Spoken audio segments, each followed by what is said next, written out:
Hello and welcome back to Transcontinental Overload. I'm Stephanie, your host, back to normal in Austin, Texas. Well, I'm back to normal, but not everybody is. People here are still feeling the repercussions from Winter Storm Uri that ravaged Texas last month. And it's not pretty. So before I start diving into today's episode, I'd like to point out a very exciting charity event, hosted online, of course, by none other than #1 Austin celebrity, and who knows, he might even become our next governor, Matthew McConaughey, and his wife Camilla, of course.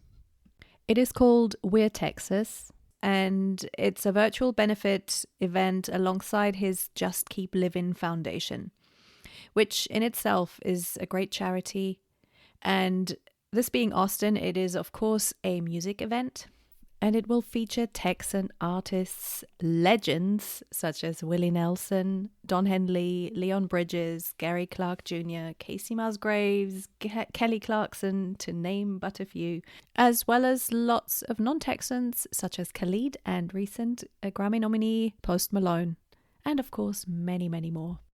It is held on the 21st of March, and you can join it on Matthew's YouTube channel. Just type his name into YouTube or follow the links I've put in the show notes. 100% of all donations will support the post-storm relief efforts, so it's a pretty amazing event. So, on to today's episode. I just finished editing it and I'm still smiling because it was such a wonderful conversation. We had a lot of fun. My guest today is Nicole, an American who has been living in Freiburg, Germany since 2017. She grew up in a suburb of Philadelphia, Pennsylvania, then moved to Charleston, South Carolina, followed by Chicago. And from Chicago, she made the big move across the Atlantic to Freiburg, a city she had never been to before. She says her first year in Germany was nearly equally full of magic and stress, but she totally fell in love with the place, and that really comes across in our conversation. Nicole is a librarian by day and a podcaster by night, and I'm a huge fan of her podcast, the Expat Cast. It's absolutely brilliant. Of course, the link is in the show notes. Nicole is basically doing what I'm doing, except she's been doing it for much longer, interviewing expats from all over to find out about their stories, their struggles and joys. And yeah, she's really good at it. So let's hear Nicole's story. Hi, Nicole. Welcome to Transcontinental Overload. Mic drop. I'm the kind of fancy podcaster whose equipment is held together by rubber bands. I love it. I am very familiar with that. I just, if you saw my setup, I just taped my mic to my laptop because there's some loose connection. So there's just some sticky tape. Yep. Hey, whatever. So rubber bands, sticky tapes, absolutely. Yeah. So as you said, you're a fellow podcaster, and I'm very excited about that because I love talking to other podcasters. There's just so much common ground and so much understanding too. And my last interview was in January, and I feel like I'm a little bit rusty talking to people, which is also normal for the situation. We're still in, it's still the pandemic. So I'm very happy to be talking to you today. I'm so very excited to be here and feeling similarly rusty. Like, although I am a podcaster, I'm usually on the other side of things, and it's a different energy you bring to the conversation. So technically this is way more stress-free. I just got to show up and talk to you. But at the same time, I'm like, wait, how does it work again? But I'm really excited to be talking to you, and I think it'll be a lot of fun. So thank you for having me. Yeah, of course. I mean, I've been listening to your podcast for a good while now. You basically do the same thing that I'm doing. You talk to other expats, and how do you say it in your hang on, I've written it down. The Expat Cast is the podcast where expats share stories about fitting in, standing out, and every mishap on their journey to feeling at home abroad. And I love that. And it's pretty much my kind of the idea of my podcast too, just to find out how people deal with what the other thing you said? What was it? Feeling stressed but blessed. Yes. Stressed Love but it. blessed in this wild expat life. Absolutely. And because there's just so much to talk about. And so yeah, I'm very excited to have you here today. So yeah, why don't you tell us a little bit about who you are, where you're from, and where you are now? So let's see if I can do the bullet point part of it easy and quick first, which is I'm from Philadelphia, Pennsylvania in the US. It's in the Northeast, sort of near New York and DC. I lived in Charleston, South Carolina for a little bit, which is right on the coast, very pretty. And then in Chicago, Illinois. And then I moved over to where I am now in Freiburg, Germany. And I've been here 3.5 years. Yeah, 3.5 years. So that's the bullets of the geography of it. Of course, there's so much more I can say to the stops along the way. But I think one thing that's kind of funny when I look at the geography of my moves is that, well, I grew up in the same house my whole life. Like my parents still live there. Our entire extended family, which is like 40 some people, they all still live in that area for the most part. And so I was, the weirdo that was just bursting to go far, far away. And I remember when I was preparing for college, my parents said I was limited to the continental United States. So no Alaska, no Hawaii, but they were trying to allow me to have my freedom and get it out of my system. So I was going to go with California because it was as far as you could get. But then I decided California's too Californian for me, and ended up in the South. And anyway, so then I moved to Chicago after that. And at this point, I'd had this plan where I was just going to keep moving to different regions of the US because Mhm, you don't have a lot of vacation days in the mhm, States. And I really wanted to experience a lot. So my plan was to just keep moving places and then sort of travel around this sort of maybe 4-hour mhm, radius in the car. And that way I would get to learn the whole country. So that was my plan. And I was going to keep heading west, and maybe do Colorado or Seattle or something like that next, when life took me in another direction and took me eastwards to Germany. But I thought, hey, sure, why not? So I was pretty laid back about the whole move abroad because I was already in my mind like, well, mhm. yeah, I'm just moving places, doing stuff. Yeah, and I guess I mean moving within the states, because I mean we've done the same thing. We started in California and then now we're in Texas, and the differences are so great in this country. And also that's Yeah. to me, after having lived here for over 10 years now, I understand why some people don't leave the US, because there's so many Americans who've not left the country. And then Yeah. at first I was like, how can it be that don't have a passport? And but now my understanding is different, because now I can see that you can experience such huge differences within this country. I mean, both nature, in terms of nature and climate, they're extremes, but also culturally. It kind of sounds like a solid plan to move regions so you get a Yeah. variety.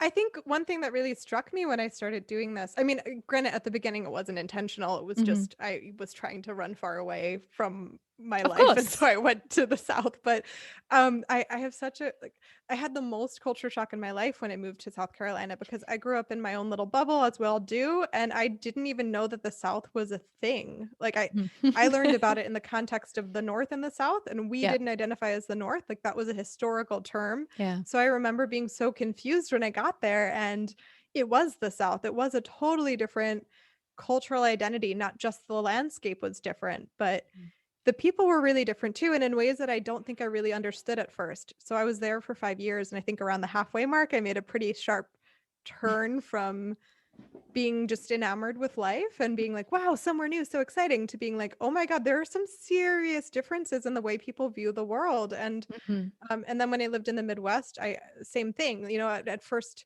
glance, people are just people and Americans are just Americans. But the more time I spent there, I was like, no, these people are also totally different than the other two regions that I knew. And that I find just so interesting and enriching about really living somewhere for a while. And I think that's something that maybe, yeah, you can look at pictures of the landscape in the States and know that it's different, but to really get to know it and feel it, Hmm. like I'm sure you've had too, it's something Hmm. different. And what always fascinates me about the States too is that these all these people that I mean, this country is not very old really, and then and you kind of have to understand all those people moving to the or immigrating over the last few hundred years, and then creating those differences. And you think, wow, so the Midwesterners have their own kind of identity, and the people in the South, and you think, well, these are all people, whether it's French influences or Italian. And I'm guessing, just going by your name, that your family has Italian roots. Correct. Yeah. And so when you were talking about your family, extended family, all living in the same area, that kind of just sounds so much like this, what you imagine a typical kind of East Coast Italian family to be like. Yeah, that, and then the other side of it, they're a little tiny bit German, but mostly Irish. Mhm. And Irish and Italian, they're both very common sort of genealogies to have in the Northeast, and in other places too. That's Mhm. not, yeah. There are definitely both people that are out there, and I think both are very known for having large families and having very connected Mhm. families, and I think that was definitely true for us. Yeah. Yeah. And yeah, not easy to kind of escape the clutches of that and the expectations, I guess. Yeah, it's so funny. I mean, I think, yeah, what is it? I'm one of 18 cousins, Mhm. or my Wow. grandmother has 18 grandchildren, right? So, Yeah. of those, a handful of them live in New York, but that's maybe a Mhm. 2-hour drive from Philly. The rest are, yeah, somewhere in the Philly area, other than my brother who lives by you in Austin. And he's getting married kind of soon. And he, because of COVID and stuff, wanted to have the wedding just be immediate family. So Mhm. my siblings, parents, that's it. But because of this big tight-knit Irish family, all the aunts and uncles, my dad calls it like ants to a picnic. Like they they're coming too now apparently Oh because my that's gosh. how the family culture is. Like it's Yes. Yeah. you're just there for each other and you're sort of all in each other's business, but sometimes it's nice, sometimes it's not so nice. When I was a teenager, it was not so nice and I wanted Mhm. out, Oh yeah. but um but now I really treasure it and see a lot of value in it. But it's just so funny to me, like I live so far away, I'm a bit disconnected from it, and Mhm. then in moments like that with my brother's wedding, it's in my face again where I'm like, "Oh my gosh, it really is this way." Yeah, God, it sounds a little bit stressful in these times. How to do that safely? And is he getting married here in Austin or near? Yeah. Okay. Mhm. Oh, Yeah, yeah. So luckily, I mean, a lot of them are vaccinated at this point, yeah, and yeah. I mean, everyone's been individually taking things seriously. Hmm. I don't know. It's really tricky.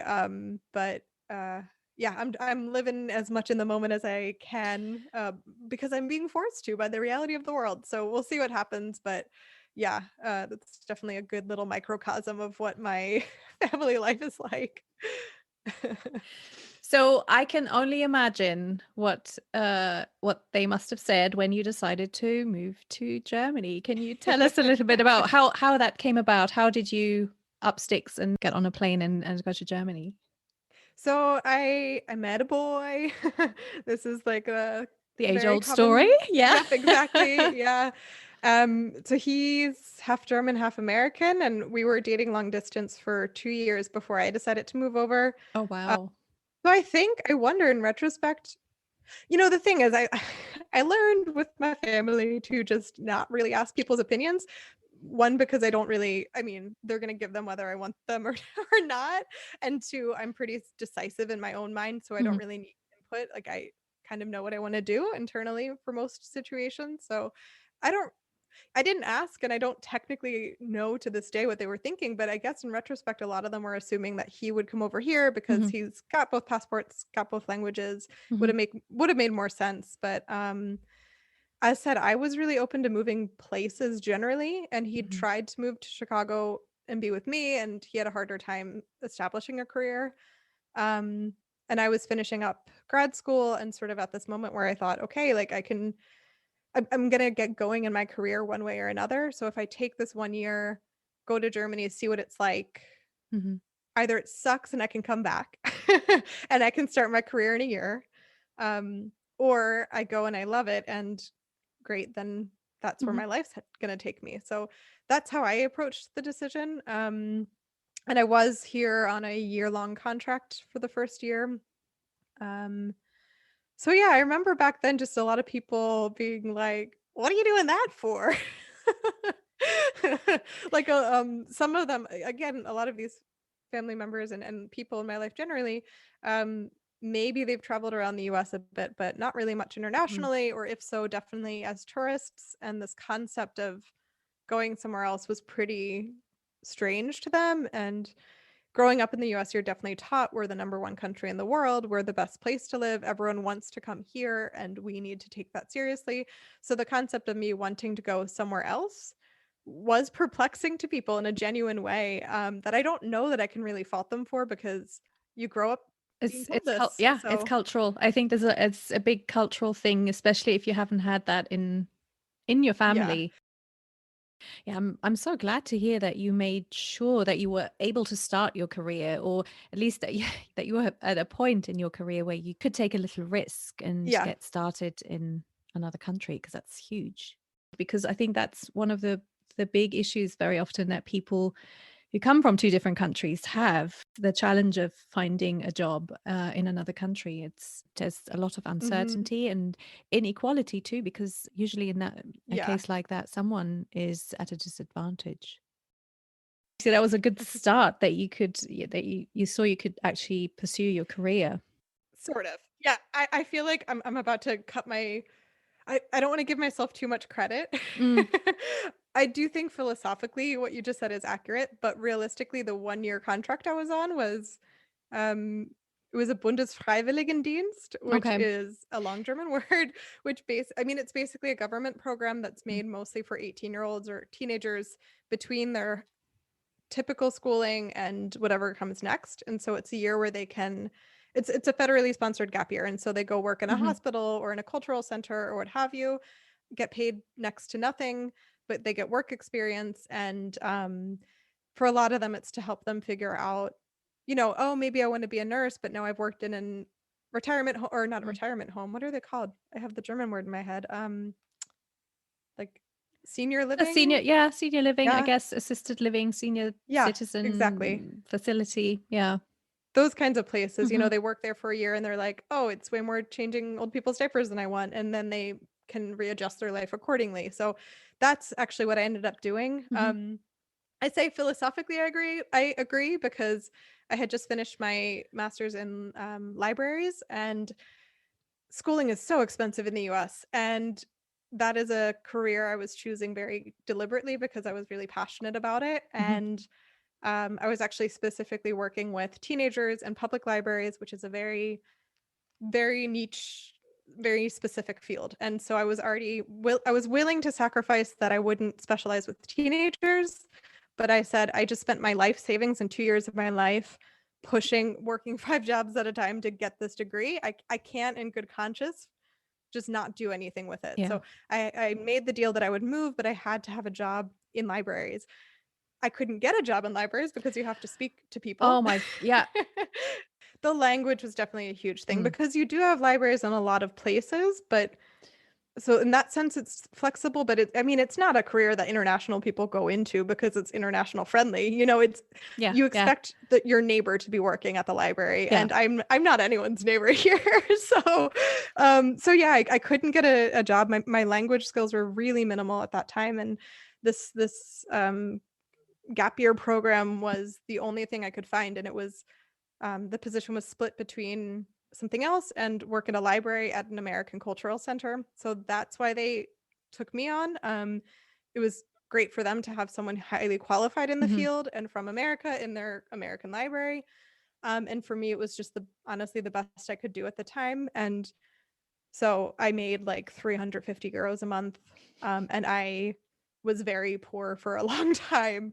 Um, and so, yeah, that's why I just kind of had to call myself out there. Like, yes, but it wasn't quite that easy. Hmm. I definitely sacrificed a lot. And in the moment, I mean, that was actually, I know my dad's told me in retrospect, he had a lot of feelings about me moving abroad, but he's someone who just worries about his kids being stable. Of course. And so he was really worried about, I wouldn't even tell him how little I was making, but he knew it was bad, and Hmm. he couldn't understand why I would give up. I had multiple job offers in the US, and my dream job was offered to me, why I turned that down for this. Yeah. So from a parent perspective, I could absolutely understand that Yeah, I kind of. can't fault him for it. Yeah. But at the same time, sometimes I imagine you might have thought the same way, like doing that gap year there with some financial support, not much, but at least it would have, even if you decided after that year, no, that's not working, I'm going back to the US, it would have been an experience that you could have put on your resume Yeah. and have something to offer that other people don't have. An Yeah. international experience, I think, is always a plus. It's funny. I feel like, I mean, I definitely agree. And I think that could have gone over had I moved back to the Mm, States.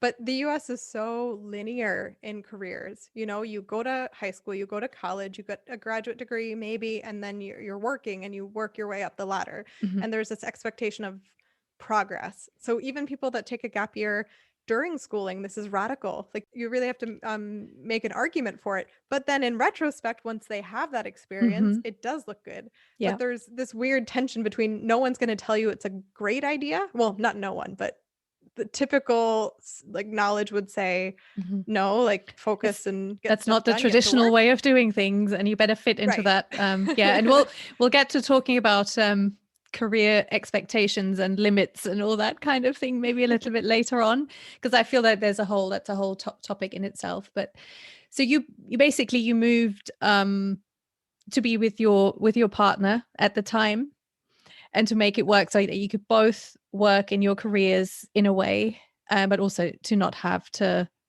suffer the long distance relationship anymore. Because I mean, anyone who's ever had to conduct a relationship long distance knows how hard that is and how really impossible to sustain.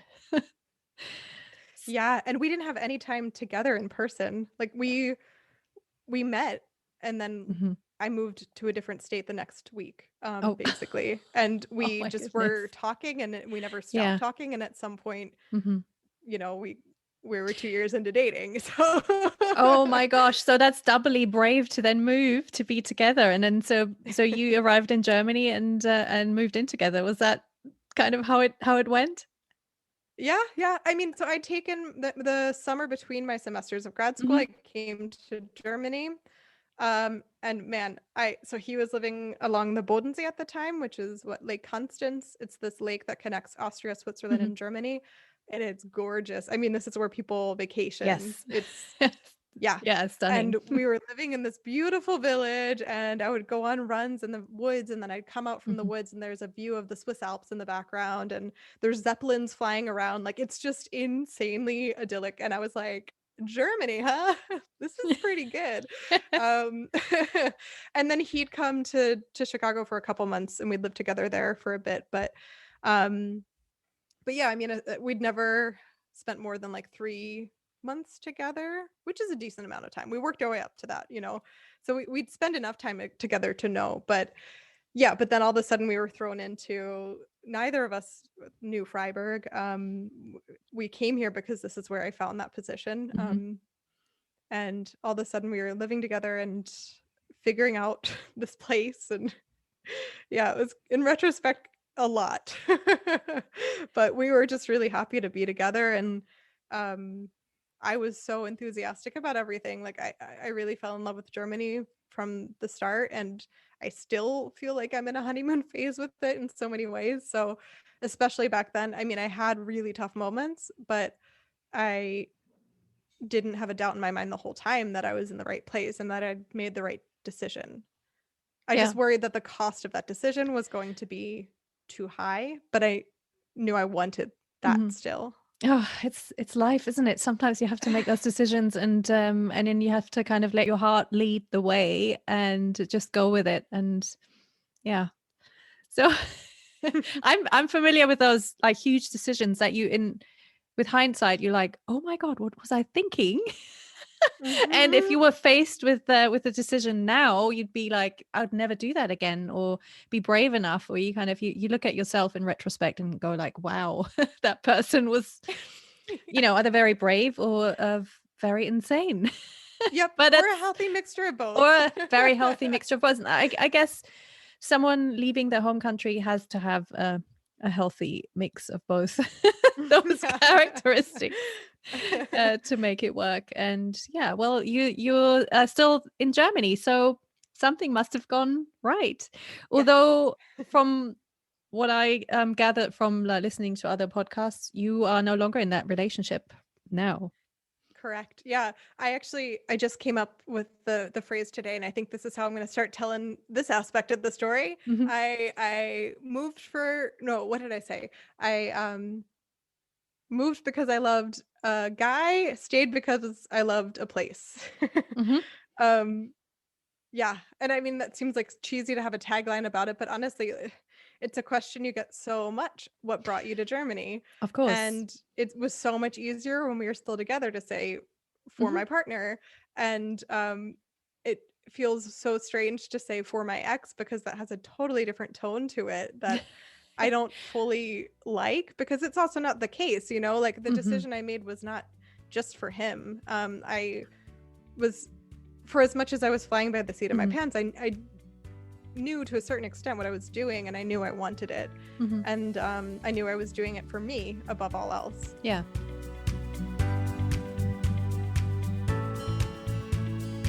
I guess that question would come from your family too. I could imagine, like once the relationship had ended, that your family probably thought, oh, well, she might be coming back now, back to the US. Did you get that question, or did they just not even dare ask you? You know, I don't think they ever asked directly or even Hmm. implied that. And I don't know if they were, especially my parents, they're so respectful of me, and they know that I just kind of do what I want in the end of the day anyway. And my mom tells many stories when I was a toddler, and she learned the hard way that this is not a person she's going to convince of anything. And that's stayed true forever. And so anyway, they've just always been really great about letting me have the space I need, and letting me to come to my own decisions. But I wonder if they did think that, but I didn't even think about it until way later. You know, Hmm. I moved into a studio apartment and was like living my life, and sort of rebuilding from that pretty earth-shattering moment. And then at some point, like months later, I was like, oh, I guess I could have moved back anywhere. Um, so it didn't even occur to me. And actually, I think, especially like family and friends, they knew the intimate details of what happened Hmm. and how everything was going down. And so I think they were more focused on my emotional wellness, and not trying to, Hmm. bring any of that up. And also by that point you had the job that you were working in now, right? So if you Yeah. want to just briefly go back to your career, because after Right. that initial gap year, you landed a pretty nice job. I did. Mhm. Yeah. So I mentioned earlier I had some pretty low points, and it's so easy for me to skip over them in retrospect because timeline wise they weren't that long. But basically, I started to think, okay, like I know I want to stay. My year is coming up on this contract. What am I going to do? And at this point, I was committed enough to my life there that I was more willing to be flexible with what I did career wise, at least for now. So I was applying to different jobs and not getting very far.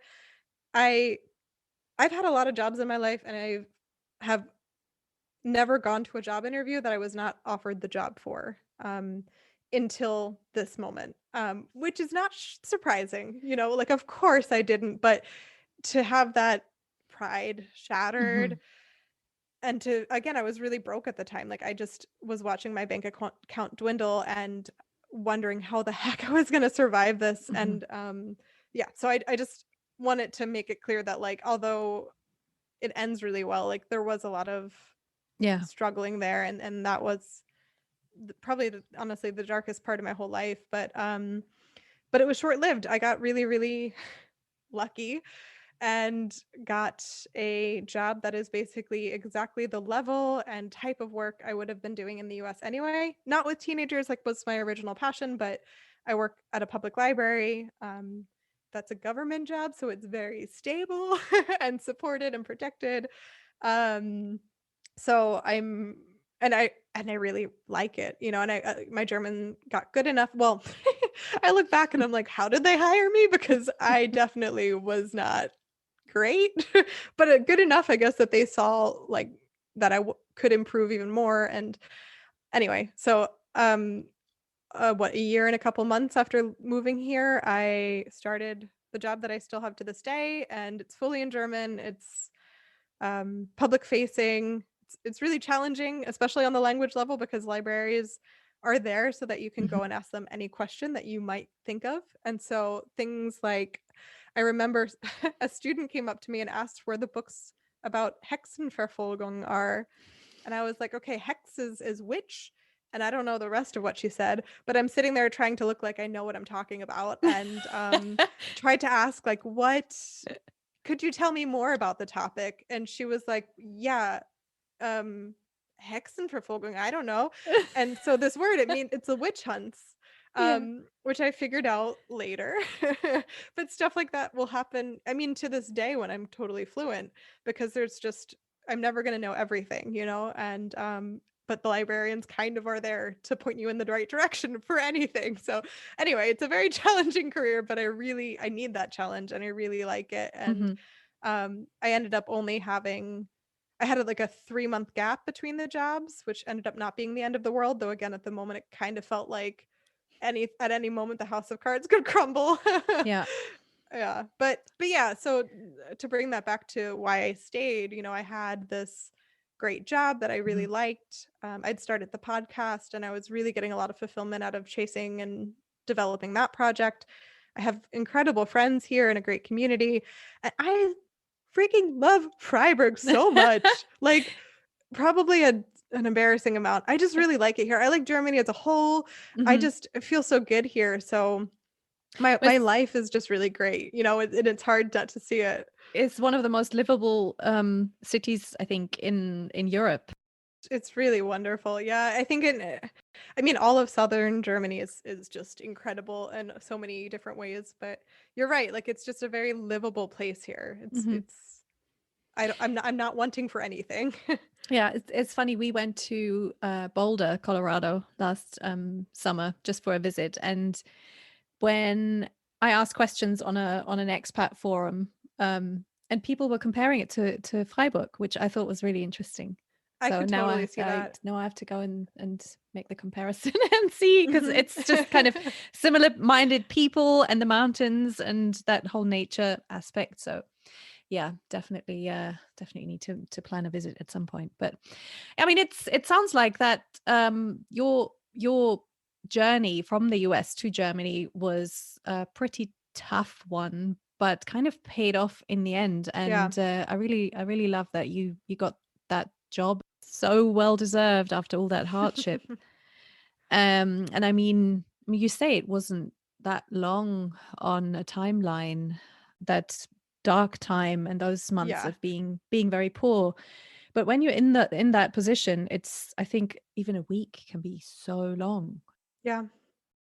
especially when it's a new place, I think, new Yeah. country, dealing with all these Yeah, things. totally. So, and you said you started the podcast. What prompted you to do that? And I'm just trying to imagine the working and trying to find that that dream job and kind of making the relationship work and getting to know Germany and all that. And on top of that, you start a podcast, because I mean, I know how much work that is. Yeah. And it's crazy to imagine that you had the energy to do that on top of Yeah. everything else. I have no rebuttal. Like, I totally agree. I don't really understand in retrospect what Mhm. part of me was like, this is a great time to take on an ambitious side project. But it was really quick. I remember having the idea. Mhm. Okay, so I moved in early August, like August 1st. And I remember having the idea that fall and voicing it to my boyfriend at the time, maybe November, December. And Mhm. I knew once I voiced it specifically to him, he would help me find a way to make it happen. So it was like, if I'm going to say this, it's going to I have to be ready for it, And I'd never done anything like this before. So I remember telling him it around then, and I launched it that summer. So around 1 year of living Mhm. in Germany. And it was basically just I was working at this American Cultural Center and meeting so many incredible people Mhm. who were so helpful to me in terms of figuring out the life there, and also just talking about their experiences and having so many different models of lives that one can live. Um, Yeah.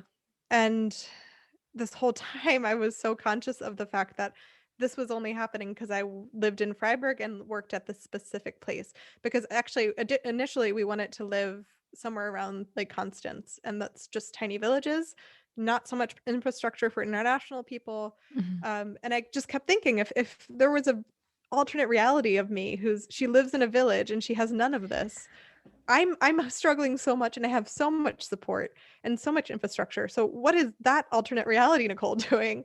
Mhm. Um so yeah, that was like the emotional aspect of it. Plus I'm a librarian, I like to share resources, and I'm a really ambitious person who needs projects or she'll go mad. Yeah. So Yeah. that's how it all got started.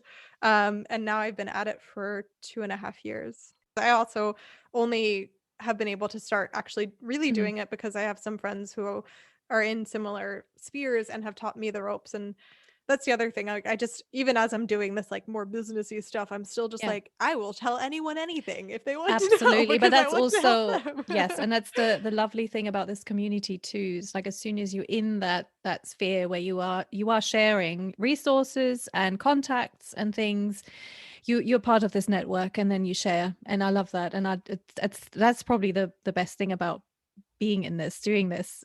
Yeah. And hey, this expat thing is tough, and Yeah. it's nice to kind of have a few people where you're like, yeah, we get you, we know, we know Yeah. what.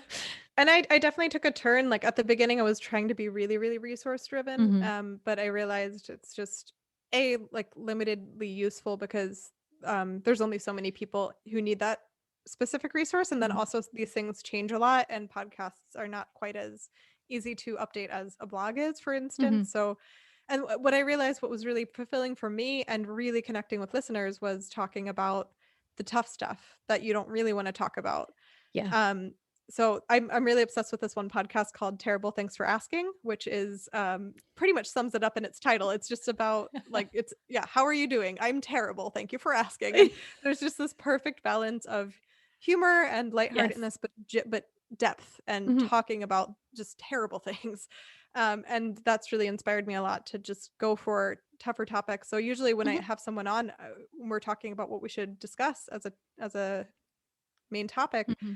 I asked them, like, what was the worst part for you? What was the hardest part? Hmm. Obviously, it's worth it. Obviously, we're all having fun, or we would not be Yeah. doing it Yeah. and not be wanting to talk about it with other people. But that's, I'm not going to say happiness is easy because it's not. Like, a Hmm. lot of times you have to really fight for your happiness Yeah. in life. But those hard parts, like those dark moments, that's what I want to get into. Yeah, exactly. And even like sometimes you know, talking to people who maybe have e- become an expat because they followed their partner on an assignment and everything was paid by the company. They were living in the best house with all the resources to send children to private school, everything. And you kind of think, wow, that's the life. And you know, drinking cocktails every day, it's all right for some. And you know, flights back home are paid for and everything. And then yet you talk to people and then they still they have those really dark moments, and yet they sometimes don't feel like they have the right to talk about that because on the surface they have a really pretty cushy deal, and so they are Yeah. kind of afraid to talk about it. So it's I really like to dig into those areas too, and find out what, you know, how do you get out of that. But so while we're talking about that, what would you say was your darkest moment in, like, in Germany, where you were really questioning your decision? Because we all have those moments where it's Yeah. like, why did I do this? Yeah. I mean, so three different kinds of moments come to mind. Hmm. One was the career stuff that I mentioned earlier, and that was very much, a straight A student who's always succeeded far in life, being faced with the reality of you're not going to succeed the way you used to. And my self confidence crumbling, my bank account dwindling, and my career chances seemingly non existent. Of course, as said, that was in retrospect dramatic and things worked out wonderfully and quickly, but I didn't know it at the time. So that was, I think, the darkest. And that was also, year one, everyone hits a crash at some point and it hits hard. So Hmm. yeah, that was the worst one. And then, I mean, the second is the breakup. But honestly, that had like sort of some of the reasons that pulled in, that came into the breakup had to do with geography or expat ish stuff. But honestly, the difficulty of that was it itself and not really related to expat life, in terms of why it was dark and challenging. But the third one is more recent, where oh God, I don't know if I've actually talked about this yet, but I have this fear that I like categorically don't love the German people. I really hate that I just said that, but this is we're just going to talk it Yeah. out because Mm-hmm. I really, really like so many German people. Mm-hmm. So already a sign that my fear is not founded on reality. But I really like a lot of individuals, and I really like society, and I really like the way that the larger societal body Mm-hmm. acts, and I fit really well into it, and I like it and appreciate it. But when I'm seeking out friendships and new relationships and new experiences, I'm not eager to build those Hmm. with a lot of German people. And again, if I like trick myself into meeting one, I can really connect and have a great time. But I have some sort of block, and trying to examine what that is Mm-hmm. has led me to this fear that I'm like, oh my gosh, like, do I act like, I mean, I hope it's been clear in the interview how much I love it here, and I Mm-hmm. do love the people too. So it's really confusing to be faced with this reality of like, if I say I love them, then why am I not seeking out deeper relationships with them? And I'm still trying to figure it out. I don't think my conclusion is going to be that I don't like them. I think that's a false fear, but but that's something I'm really struggling with. Do you feel, because I totally get you. I totally get that sense of what is this? It's almost like there is some, because I have exactly the same experience here, and I've lived in the States for over 10, almost 11 years now. Yeah. And sometimes I do that the same thing. I question it and I'm thinking, I love this country and there's so much I really absolutely admire. And yet sometimes, and it's especially with relationships, friendships, it's almost like there's just this tiny thing missing and I can't put my finger on what it is. Yeah. Well, I wonder the whether it's the lack of shared childhood references, cultural reference. I don't know, Yeah. but then I mean, some of my closest friends are not German. They're different nationalities, and I haven't known them from childhood, so it can't be that. But yeah, don't know. Give it time. Yeah. Friendships take a while to build, and sometimes they come along when you least expect it. But yeah, I get that fear. And I wonder sometimes, I think it's just the eternal question for us as expats, there is something fundamental that you, I don't know, might never overcome. I don't know. So Yeah.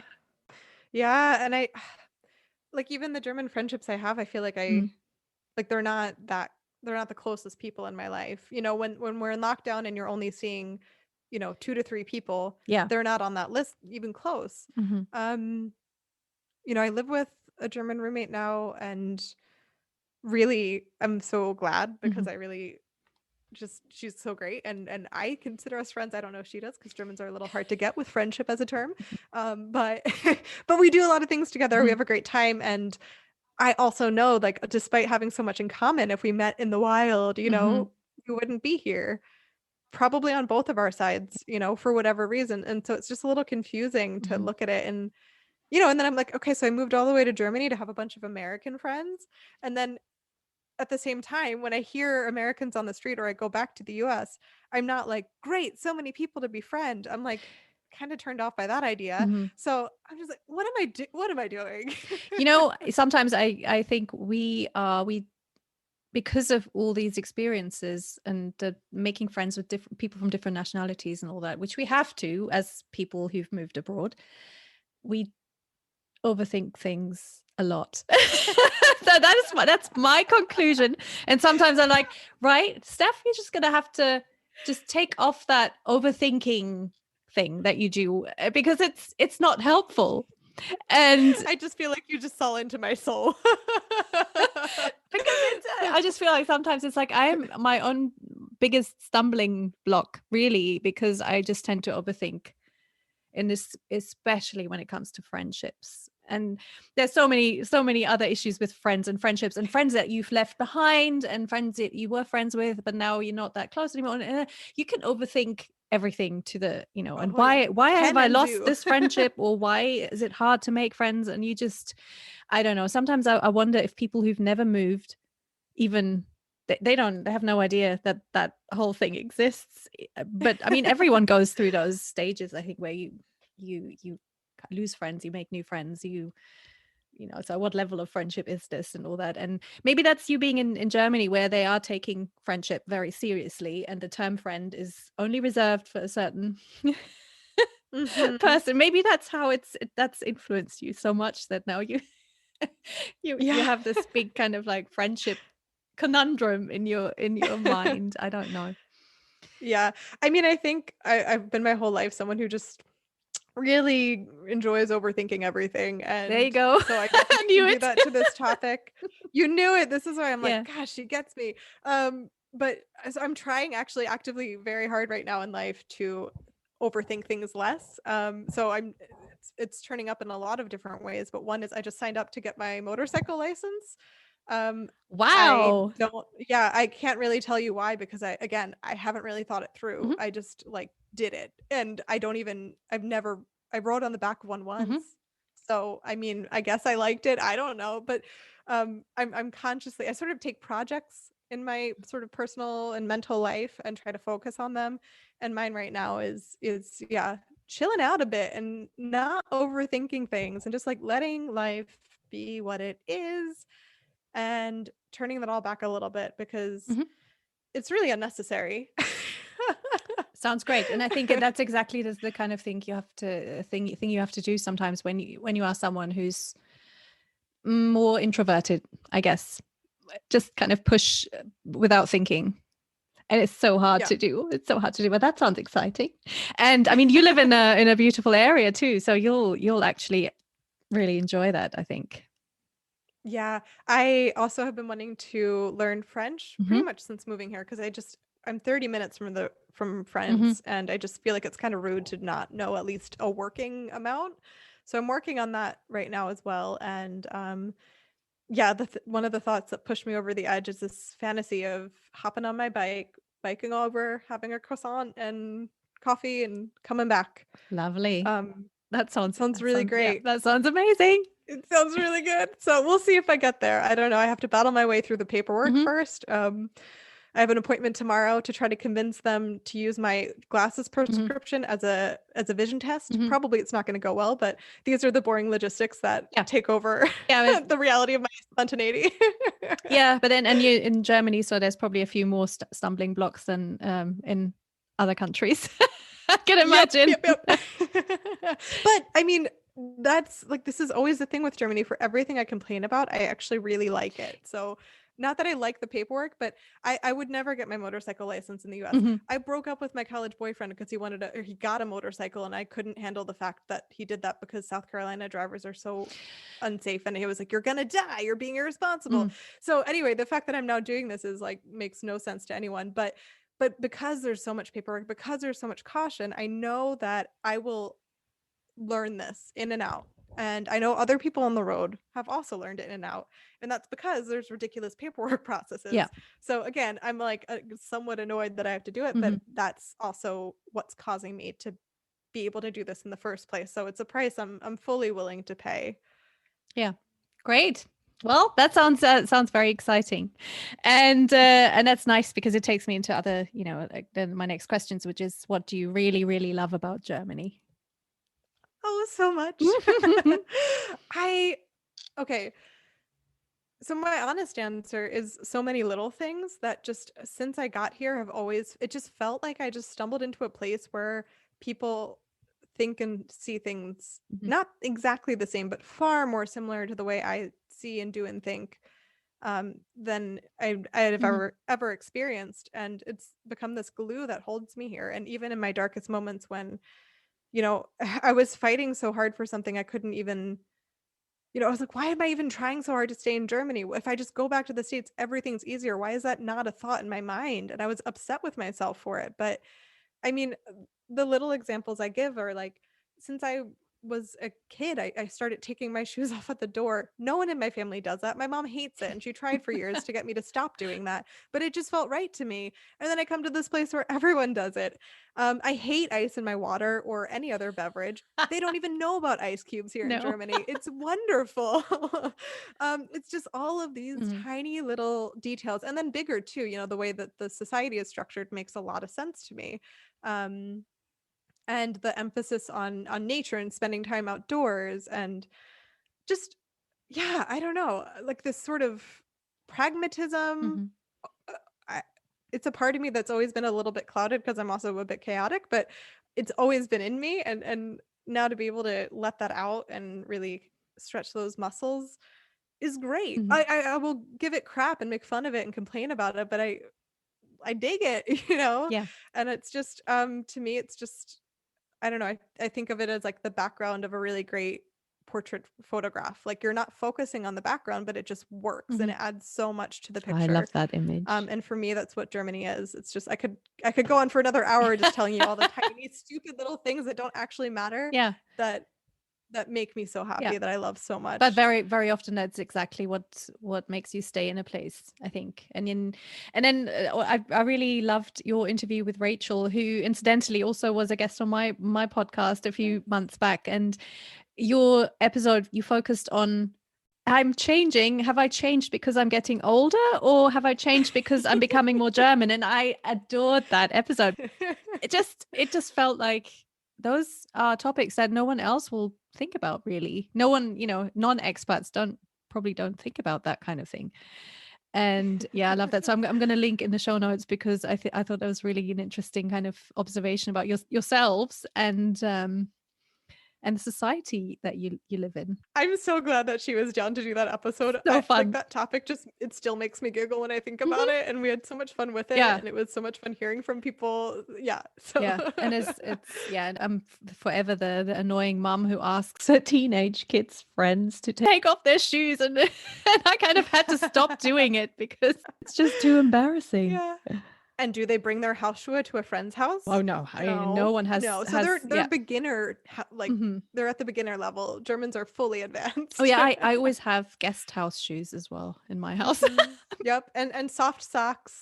Yes, the one with the Uh-huh. little rubber nubs on them so you don't slip. Like you don't want to Yes. slip and fall. Yeah. Oh, Yeah. yeah. We usually get them for Christmas. My mom still gives them to the whole family, and I love it. It's great. They're so So good. yeah, so good.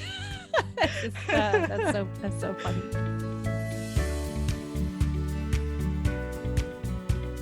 There's one thing that you when I sent you my questions and things, and you made a little note, and you said because when I interviewed another German in the US, Feely, we talk about how liberated we felt when we moved to the US.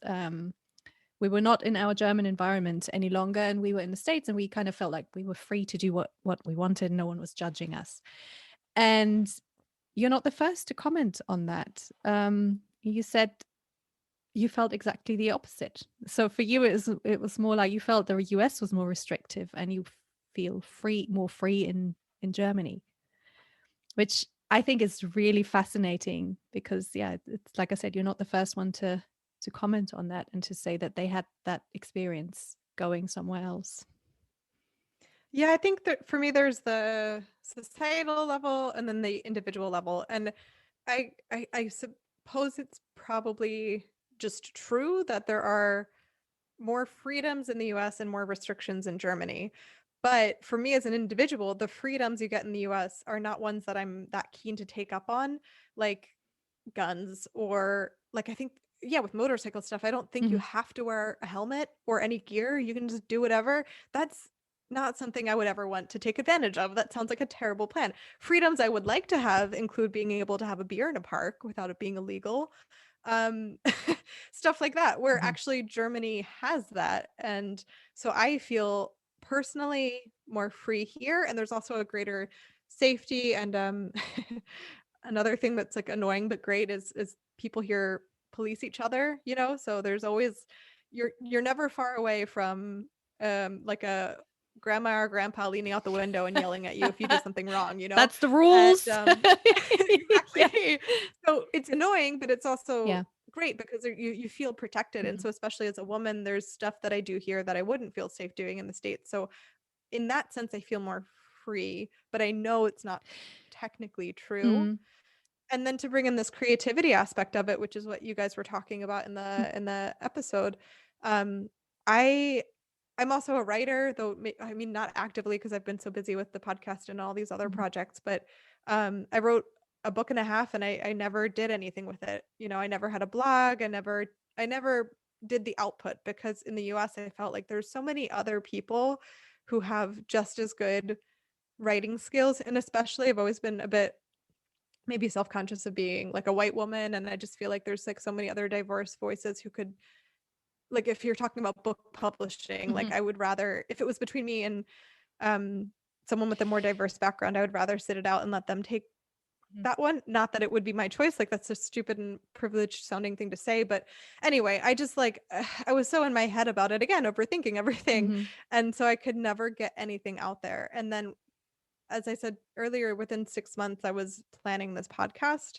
and I just felt like there were less of me Mhm. here, and of course that's true anywhere I go, but I felt it here. Yeah. I felt more free to share and produce and output. Mhm.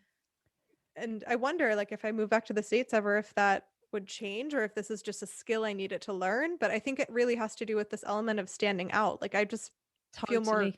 I'm always standing out here. Like, no matter what I do, I'm never going to fit in. So Absolutely. might as That's well our put out a it's podcast, our you know? superpower. I've come to that Yeah. conclusion. It's our superpower, and that's why we feel more liberated when we are somewhere else, just because we stand out. And we have that, and that's something I also wonder about if we, because we don't really fit in, we never will.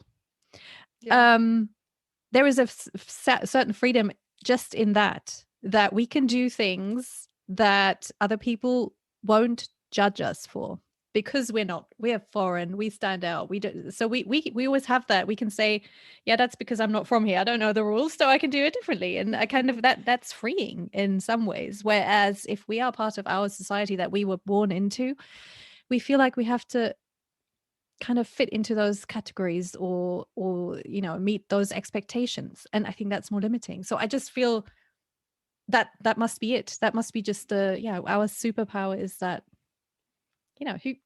who cares, I'm different anyway, so judge me, Yeah. you can't. Yeah. I think a little bit of it too for me, again, being someone who's not so money driven and not, I mean, I'm driven generally, but I don't need to have a career climbing the career ladder experience to prove that. Hmm. And in the US, it was so focused on that. And I did that for a little. When I was 21, I had my first job and I was a manager by 22. And I just, Yeah. like, I was impressive in the ways that people can be impressive. Yeah. And I felt like if I started a project in the US, it had to be successful and it had to be with the goal of making that your full time. I'm a Mm. celebrity writer, like that's not what I was really going Yeah. for. And so here, Hmm. the focus on hobbies and a Absolutely. wider, to me, it feels like a wider view of a person. It Yes. feels like I Yeah. could have never monetized my podcast and no one would have blinked twice. Yeah, and it's something because I always thought, oh, I could never have done the things I did. It's like when I first moved to the UK in my mid-20s, and I got a job as a sub editor and an editorial manager for an English speaking publication. That would never have happened in Germany if I'd been like not a non-German speaker. They would have never given me that job, but they did in the UK, and I felt really free because I thought, wow, they didn't pay attention to all my certifications and whether I had a master's in this or that. So I felt really free in that. But to your point with the American system, I see the limitations already in the high school. Yeah. My younger one's in a freshman, and that seems to be such a, you have to stick to the plan. If you do not stick to the plan, it's like everything is college focused already, and you have to do this in order to get there. And it's so, while they offer all these electives and it's wonderful, but there's so much pressure. There is so much pressure on fitting into those Yeah. categories, and if you don't have those electives, then forget about this career. And it's just, it's insane to me. So I can see that now, where that freedom all of a sudden is dwindling and Yeah. it's really Yeah. scary. I sense that college career kind of driven society there's definitely limitations. Although again, if you are the person standing out, there's always room. So Yeah, I think that's the cool thing is that people don't know if you're breaking a rule because you don't know it's a rule or because you're breaking the rule. mhm, You know, and if you're in your home country mhm. and you're choosing to stand out, it's a choice Yes. because you know how things are supposed to go. And so you're making a statement. Mhm, And I'm just not that big. I mean, I guess I'm a big personality, but in a quiet way. mhm, So I'm not the one, I never was like running around with blue hair and needing to really like express it in those ways. And I don't, that's no way to insult anyone who and is or honestly, does. Like, I Germany think that's great. is not an easy place to do that kind of thing. I think the UK is Yeah. different in that eccentricity wise, but Right. Germany on the whole is, yeah, you don't necessarily, it's not easy to stand out. Yeah. Well, and I think like yeah, I think when you're in your place, so to say, your home Yeah. place, um, or at least in the US, it definitely felt like if you're putting a toe out of line, commit, put Mhm, the whole foot out, you know, and like really go for it. And that's just it wasn't me. mhm, And I already did stand out because I was always weird, but like I don't know, I just couldn't take on I couldn't be bothered to like do that much differenting, you know what I mhm, mean? And here it's like, well, like I can't escape it. Like I try so hard. I have phases where I try so hard to be the good little German and mhm. it still doesn't work because I'm not. Yeah, So I'm recently embracing pulling more of my home identity into my German I reality, love and that's it. going so much better. Yes, Yeah. and people will then really appreciate you for it. And Yeah. that's the interesting thing, isn't it? As soon as you embrace your own otherness, then you own it. And then people naturally, I think, respond to it. There's a certain Yeah. level of expectation, obviously, for for you to fit in and learn a language and all that kind of thing. And as always, people put a lot of emphasis on. But yeah, like you said, you'll never be a real proper complete German. That's not going to Hmm. happen. And so yeah, we need to embrace that. Be be Yeah, different and be proud. exactly. I realize we're totally running out of time. I know we've got so much to talk about, and I also feel like I could just keep going, but I'm going to consciously choose to not. I mean, that's the other fun thing. Like, there's just so many aspects to life, and yeah, we could just keep mhm, finding all these different things to talk about. Because even what we were just discussing with choosing to stand out more, you know, I couldn't make that choice for so long because I had to prove to myself that I could become fluent in German and that I could sort of reach that standard so that it was again a choice to stand out. yeah, I didn't like standing out because I couldn't fit in, mhm. you know? And that's a whole nother like weird complex that I'm sure I'm not alone in having, Oh you my gosh, know? God, no! And I think that especially the language thing is just you will never be completely fluent or without an accent, or it's just not going to happen. I think unless you, and I mean this is, I've discussed this in lots of episodes where people, it's like as soon as you open your mouth, I think it's just a really hard thing to do. It's just for Yeah. yourself. I think mastering a language just for yourself so that you're comfortable and you can have the quick comebacks and you get the jokes and you get the references. I think that's the goal, really. But you Yeah. will never be rid of. And then, I mean, you in Freiburg, people have accents and dialects and Yeah. Oh, do they? yeah, right. Oh, um, do they? so I've given up on that, and Mhm. it's so enriching for yourself to be able to speak the language really well and to be able to just be completely fluent and not worry about it. But to the outside world, does it really matter? Right. So I immediately my like podcaster brain is turning on and I'm like, I want to ask you questions about um speaking with a British accent in America and not being British and like the ways yeah, that you must blow people's minds there. But I'll try to hold it back because you're also going to come on my no, show go for it. soon and I get to pick your brain then. So there's a little bit that I couldn't help keeping back right now because yeah, I mean like people, what British accent but not British? What? Yeah, although people, it's actually interesting because people don't necessarily say, "Oh, are you from England?" Very often, and my husband is from England, and he gets asked if he's Australian. So people, and this is maybe also being in Texas and not being in New York or the West Coast, where people are used to the differences. Yeah, usually it's just enough to kind of say I lived in the UK, or I'm Okay. I'm married to an Englishman and I lived in the UK, and then people are fine, and people love it. Americans love British Yeah. accents. Oh, yes. But my kids have that it's been harder for them, I think, identity wise, because they don't have that. It's like I could just say, well, it's not a perfect accent because I'm not from there. But my kids, having spent some part of their childhood in the UK, they can actually use both. They can Huh. switch it on and off. Oh, that's fun. Okay, interesting. But then when they are with friends from both like the US and the UK, they struggle, because then it's like, What then? which one do I pick? And I Yeah. wonder which one feels like them, like which one's the voice in their head. Not that there has to be one or the other, but Yeah. I just find those kind of situations so interesting. And you can see so much about where your heart is sort of resting based on, for instance, what language you count in or what accent you count in. You know, if I just tell you to make a math problem real quick, like what do you do then? You know? Yeah, and most usually German. Usually German. See? Yeah. Counting Hmm. is yeah, definitely. And I still can't do Fahrenheit. Yeah, no one can. I can't. It's impossible. Yeah. So yeah. Another thing added to my list of little things I love about Germany. This is not Germany Mhm. specific. This is the entire world other than the freaking US. But yeah, metric system's great. Turns out makes a lot of sense. Oh Who yeah. knew? It's yeah. So yeah, I guess it's much harder for you to explain the US system to Germans I won't do. don't. No. I don't It explain doesn't it. I'm it like, doesn't make sense. It's one thing I'll never no, get used no, to, but no. yeah.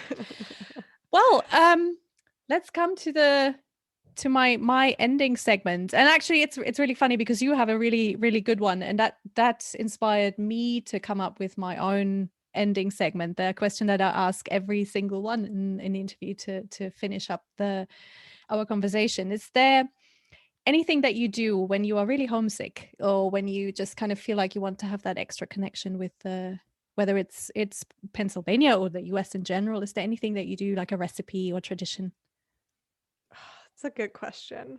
I feel like my homesickness is always a different form. It's rarely the same. Like today, I was listening to a podcast where they were talking about the restaurant Chili's, Mhm. which is a very mediocre chain Oh restaurant that yeah. I think I visited once in my life and have no desire to return to, except that now I do. And now, like, what am I like? That's a weird form of Mhm. homesickness. And I haven't figured out yet what I'm going to do about that, but maybe try to, I don't know, because it's not about the food. It's just about being somewhere it's kind of crappy, but liking it. So for me, I think it's always something different. And honestly, I don't know if this is just how I handle most issues, but I just escape the feeling. Like I go on a nice long run, or I read, I pick a book that really engrosses me, Mhm. and I try to escape my emotional reality. And then when I come back out of the book or after the run, Mhm. I'm no longer so actively feeling that. And Mhm. it's more of like a acknowledgement that this is Yep. in my brain. So that's honestly how I handle homesickness too. Because one of the frustrating things about it to me is that you can't fix it. Like it's not the food, it's not the people, it's all of it together and then some. So there's nothing I Definitely can do can't to really fix it get with there. German fast food. That's not gonna Oh God, happen. no. Oh God, no. I wouldn't even dare No. try. No.